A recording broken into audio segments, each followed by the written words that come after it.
Good afternoon, everybody. Welcome to our Tuesday Q&A with the family support team at the St. Louis Arc. I'm Sharon Spurlock, and you may not know this, but today, or this week sometime, is National Assistive Technology Appreciation Day. So we've got two of our best tech gurus with me today to share all things technology and answer your questions about how technology can be part of your everyday great life. So without further ado, I want you to meet a couple of my colleagues, and we're going to start with Chris. Well, my name is Chris Helmick. I am the manager of Assistive Technology, Innovation, and Research, and I also manage the Life Tech program. I've been with the ARC a little over 2 years. I originally came on working with the NextEd program, and then as more tech needs were discovered, we worked on getting this Life Tech program up and running, and we are rocking it at this point. And Carlton. Hello. I am Carlton McKinney Jr. I am the Assistive Tech Specialist for Comp Services at the St. Louis Arc. I've been with the St. Louis Arc 15 years now. 15 Happy years. Anniversary. Thank you. I started off as a direct support professional, which then turned into community support specialist. And then I got promoted to assistive tech. So I trained, organized, and set up devices with the people we support and their families, and also train our staff on the devices we have as well. All right, Carlton, that sounds like a huge job. I know you brought a couple things you want to share. So why don't you go ahead and tell us a little bit more about how you do all of that? Basically what I do is I train staff and the people we support on how to navigate the iPad. And it's a 2-part class because it's 45 minutes. It's really long. And that's because the class itself is structured into sections. So the content is broken down each step by step on how to navigate the iPad, how to get to different things of the iPad. You might think an iPad is regular, but it's not. You know, it's a lot that comes to knowing how to work and navigate an iPad. Then also I do the Alexa fun facts for each month. And basically what I do is I go in and basically research what Alexa does for each month. So for instance, we just had St. Patrick's Day. You could ask her like, you know, am I Irish? What do Irish people drink? What do Irish people eat? Is St. Patrick's Day a real holiday? And Alexa is very funny at answering those questions for you. So I do it for each month. We do it for Christmas, New Year's, and it's fantastic how people are really having fun with the Alexa fun facts. They are getting, from what I'm told, the people we support are asking Alexa these questions, you know, because they want to know. One of the people we support call it this girl. I asked this girl that question and she gave me a weird answer, and it's so funny. And then I also run a tech lending library. So with the tech lending library, the people we support are able to rent out different devices like an iPad, an Echo Show, an Echo Dot, laptops, projectors for 90 days. And if they love the device, they can then purchase it. So we didn't want them to go purchase a device that they may not use. So we came up with a tech lending library for that. Come to me, rent the device out for 90 days and say, okay, no, I don't like it, or yes, I like it. Each device comes with its own handbook prepared by me. Yay. And so it's not the standard book. It's the easy person's guide to how to make this work for you. How to make it work. Pictures and all. You get pictures and all with it. So it's nice. It's really fun.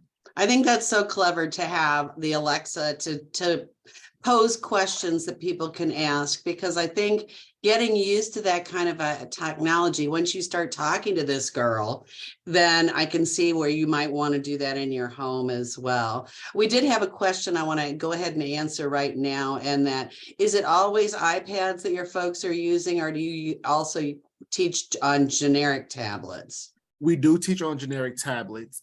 It's just funny that at first, when I started this role back in 2019, it was strictly tablets. We had no iPads. And then as the years went on, tablets went away and more iPads came in. So we still work on generic tablets as well. Great. So you're in the day program setting. I'm just going to ask 1 or 2 more questions before I skip over. So you guys have some of this equipment right there in our day programs that people can use. You've got Alexas on site. We have Alexas on site. Yes, we have Alexa shows and Alexa Dots. and we have iPads, tablets, and laptops.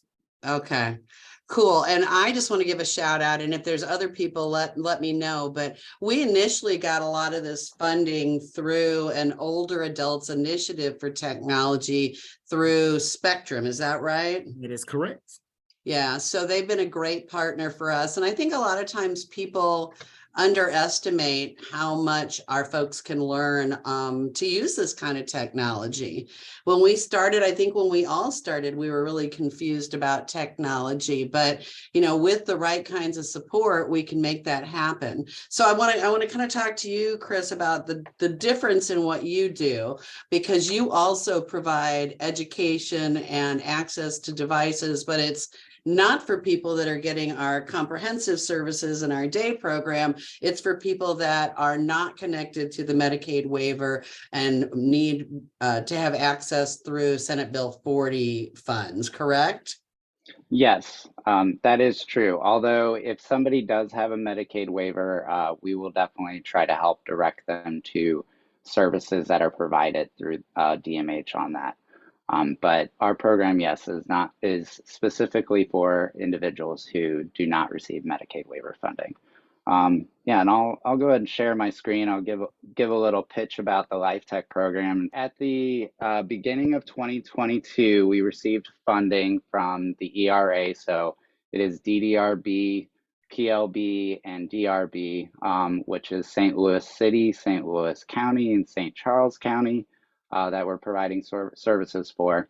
So we received funding for this program, and this program is designed to really try to provide an all-inclusive service to anybody that is eligible for our program. So this includes things like our doing an assessment. We also will help identify any tech needs. We look at existing technology too. So if you already own things, we would want to be looking at that as well. And then we will also provide any training that is needed. So this could be on technology that we deem that is needed, or it could be for technology that is already established. And we would provide training, and really our program is designed to provide training until really the participant feels comfortable using the technology themselves. So this could be multiple trainings. We usually try to divide them up weekly, just because it can sometimes take a little bit of time to really start using this technology in your day-to-day life. And then after that, we follow up with an evaluation after 30 days and 90 days, just to make sure everything's going well. And during this time as well, we also provide a help desk. So individuals who are in our program, they can call into the help desk, they can text the help desk. If we need to do video support, we can do a video chat with them. If we can't provide any kind of support in these kind of methods, then we can also have somebody come out and try to see what's going on.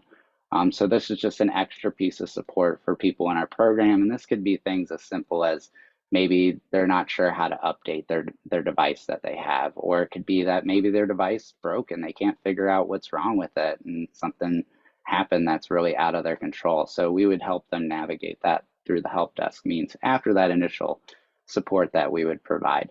And really we're looking at technology that's going to support their best life. So we want to look at things that are really the self-advocate's decision. Like, we're person-centered, so it's things that they feel are going to support them really well. We want things to be kind of in the circle of supports as far as technology. So anything that we're suggesting, we want to make sure that it's something that is going to be useful and it's used on a daily basis, really, that just provides that extra support for an individual to be more independent.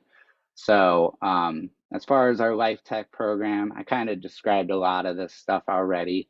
But yeah, we help identify, acquire, and learn. So I didn't mention this either, but if we do feel that there is a piece of technology that is not owned as well, we will purchase the technology for the individual and it will be theirs to own. We do not own it. We don't really do a lending library, although we do have demo tech that we can kind of provide and we can give some suggestions, but we really like to find out during that assessment what's going on, what kind of supports that they need, and what kind of supports already exist so that we can make really good suggestions to really help them lead their best life. So I'm for going our to interrupt Chris real yeah, briefly, only because we did have a question about this purchasing of technology and how we can help people, because tech is expensive. And I just want to reiterate, we've got some internal ways to help people, but there are a lot of ways that you can get support if you need funding for technology. So our Recreation Council still funds free tablets if you want to have access to a tablet. Our statewide Missouri Assistive Technology has both a lending library and some opportunities to purchase things less expensively. So I do think there's a lot of things out there to avoid barriers. And Missouri has identified itself as a technology first state. So they have tried to create some resources for people. So back to yeah. you. Sorry, I Well, interrupted. no problem. And actually, after I tell you about the Life Tech program, I was going to actually let people know a little bit more about additional resources that we can kind of point them in the direction of. But for this Life Tech program, as it is of right now, it is for adults who are over the age of 18, also have an intellectual or developmental disability, so you need to be diagnosed with that. You're also eligible for SB 40 funding, which really is that you carry a diagnosis for an intellectual or developmental disability, and that you live in St. Louis County, St. Louis City, or St. Charles County, and that you do not have a Medicaid waiver. If you have any questions, or if you're interested in seeing if you qualify for the program, you can also reach out to our lifetech@slark.org email address. We are also currently, and it should be happening very, very soon, we will have a phone number that is specifically for Life Tech inquiries as well. So you'll be able to call in if you have any additional questions. We are developing a website that is going to be specifically for resources, basically.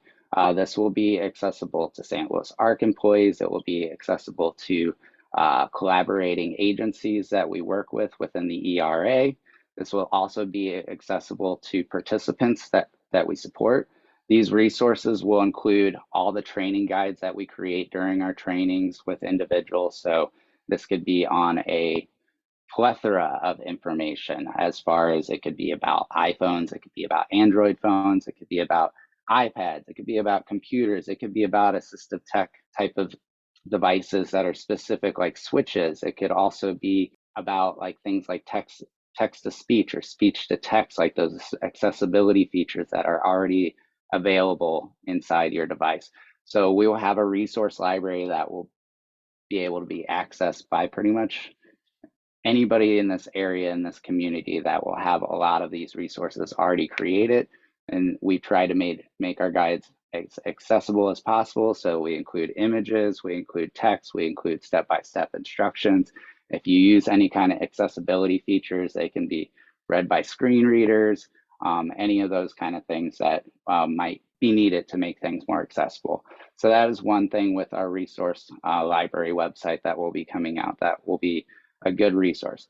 The other thing is that I am also SHIFT certified, which SHIFT is a tech first shift. If you look up their website, it is a certification that is for enabling and assistive technology. So I am certified as a navigator. I can make suggestions towards DMH to be able to kind of direct people to services based on that. With the Life Tech program, sometimes it's really a matter of how much time it's going to take for me to direct you to those resources, but I do have very good connections with DMH. I am also on the Missouri Assistive Tech Task Force, which is a task force for the whole state of Missouri, where we are taking initiatives to try to include technology into the circle of supports, so that that is always included when people are going through that process, that they are looking at technology, because like Sharon said, Missouri is a tech first state, so we are working on making those initiatives. There is a lot of initiatives as far as the Department of Mental Health is concerned, as making it easier to access technology. There are a lot of different funding resources as far as getting consultations. You can also get access to actually having technology purchased for you. You can get training provided for you. So there are a lot of different resources that they are working on, really trying to make a lot more accessible for individuals. And if you go to the dmh.mo.gov website, if you search for technology first, they also have some really nice videos showing how people around the state have used a variety of different kinds of technology, because that's always helpful to me to be able to see something in action.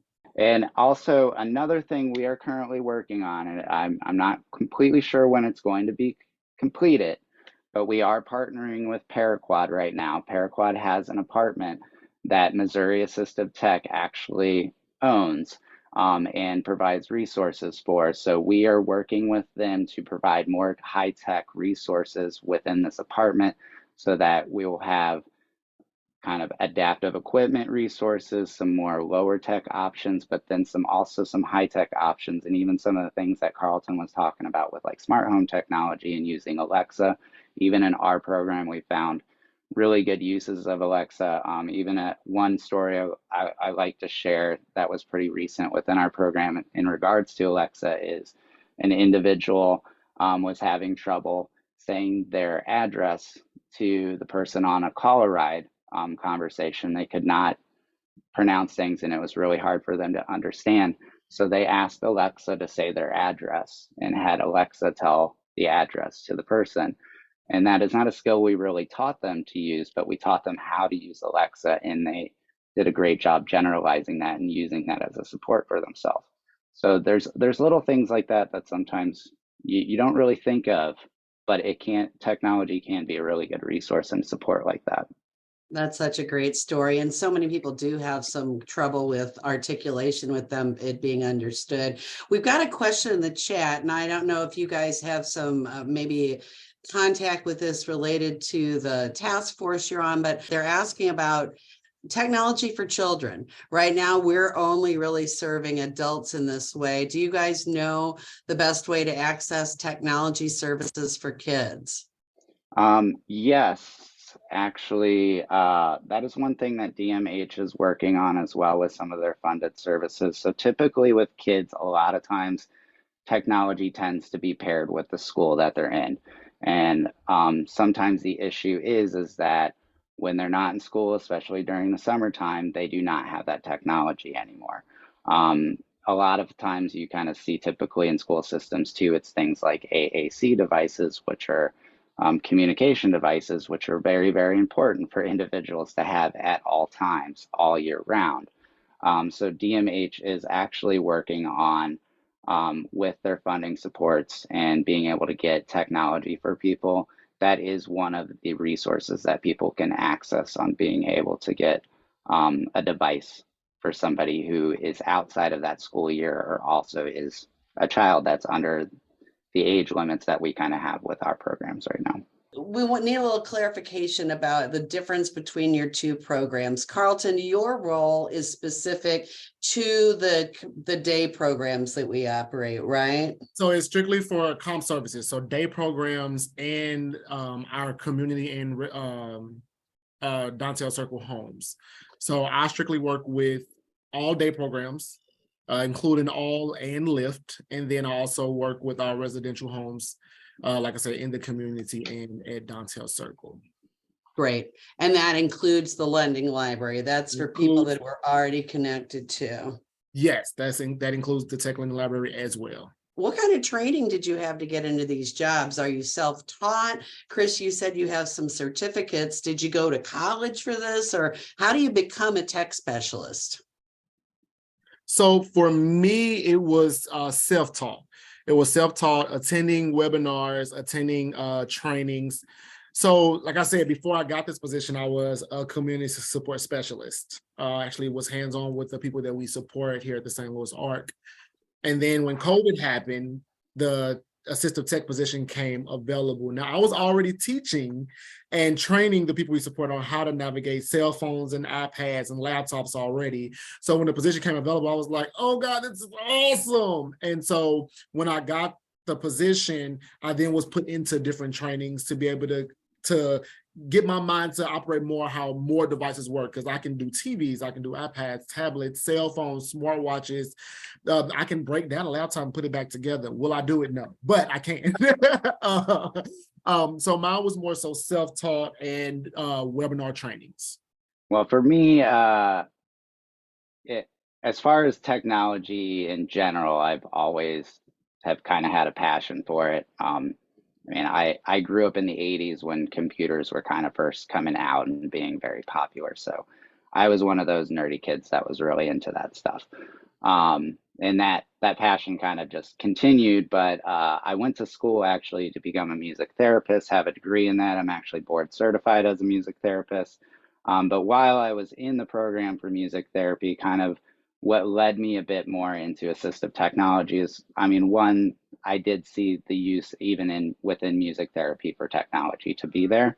But also I went to Maryville and I got to meet Bob Cunningham, who is kind of a guru in this area when it comes to assistive technology. And he started to turn me on and show me a lot of different things that devices could do, especially accessibility features and just how all that works.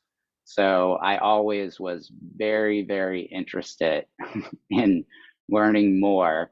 And, you know, I worked as a music therapy. I used technology in my classrooms when I was doing music therapy. And then when the position came up for the ARC to work with the Next Ed program and help them develop some assistive tech within that program, it kind of opened the floodgates for me and allowed me to really progress in this field, learn a lot of new things. So like Carlton said, I have learned a lot from attending webinars, trainings. I also have done the shift training as well. That has given me a lot of resources. I have gone to conferences for the ATIA, which is the assistive technology, kind of the association as far as assistive technology goes. So I've attended a few of those. Also, just being self-taught and learning these things, like I have no problem with reading about stuff and figuring out how it works. I guess my mind just kind of works that way. So Yeah. I can understand tech talk pretty easily, and understand what is being stated, where sometimes people can get a little bit confused because you don't understand the terminology and things like that. So I've trained myself to understand terminology. But another thing I do that helps me all the time, especially to stay current, is I look at news articles on a daily basis and I read like at least 30 different news articles about technology on a daily basis. I look at different websites that I know are good resources. I also have emails coming into me on a daily basis about different tech, different people that want to talk to me about different things. So I constantly just try to immerse myself in technology, in the situation, but very much still with that driving passion that I'm looking at technology to help support people and to help them lead the best life they can and to be more independent. So I have to kind of have that balance between those two of like, yeah, this is a really cool piece of tech, but how is it going to be useful? Yeah. Yeah, it's funny you say that because I read a lot of magazines and technology in every other realm. I'm thinking about how would this apply within our job. So I think having that mindset can be really helpful as a person learning about any new kind of opportunity. You guys are great. You led me right into the next question people were asking, which was how do you keep up with emerging trends? And Carlton, I could see you nodding along. You're a big reader as well. Yes, I am. Sometimes it gets overwhelming because there's so much that comes out at one time and you're like, wait, I just learned about this particular device. Now that it upgraded it, now you got to learn about the one that is now on its way out. The emails that come through about the different devices and the upgrades for them and what they can do, how they can navigate better. Think for like the Alexa Show 11. It's basically like a flat screen TV just about, but it's an Alexa device that you can put on your refrigerator, your wall or whatnot. I think it's really, really amazing. I'm actually getting one, but it's basically just an upgrade from the Alexa Show. It's just be able to navigate more, add more to it. It shows more. You can put your school calendar on there, your doctor's appointments on there, medication time. I think it's class schedule, work schedule, things like that. So it's life very, organizer. it's Mhm. a big organizer. It's very amazing. It's very Yeah. amazing. Oh, I was gonna just kind of comment, like, yeah, one cool thing that with, especially on the Amazon side of things, is it's not like quite out yet, but it's gonna probably be at some point, is that they're gonna have portable Wi-Fi satellites, to where if you're kind of in an area that you can't really access Wi-Fi or the internet, you would have a portable device that it connects to a satellite, and you would actually be able to get Wi-Fi service through that. So, Cool. like, there's a lot of really cool things that are coming out, especially Amazon. Amazon is really thinking about a lot of these things too, and some of the smart home stuff. It seems like Amazon tends to lead the charge. Yeah. Well, you know, I'm just excited to hear you guys talk about all of these things, because I think it's such a game changer for all of us. I think we all learned, if we weren't already there during COVID, that technology could make our lives better. And the more we could feel comfortable around it and use it for our advantage, the better we were all going to be. So, all right, I'm going to ask you guys to share a success story of somebody that maybe really got some great opportunity through using technology. Well, I have so many success stories. It's ridiculous, but the one that sticks out the most to me is an individual who didn't want to do anything with tech. They didn't like tech because they said that they did not know how to navigate it, and it made them frustrated. So being able to work with them for weeks at a time and not take over, but like show them like, hey, I'm right here. This is how you do it. We're gonna take it step by step. Now they can't put their iPad down. Their mom said that they can grab her cell phone and go through her cell phone. And she was like, "How? Wait a minute!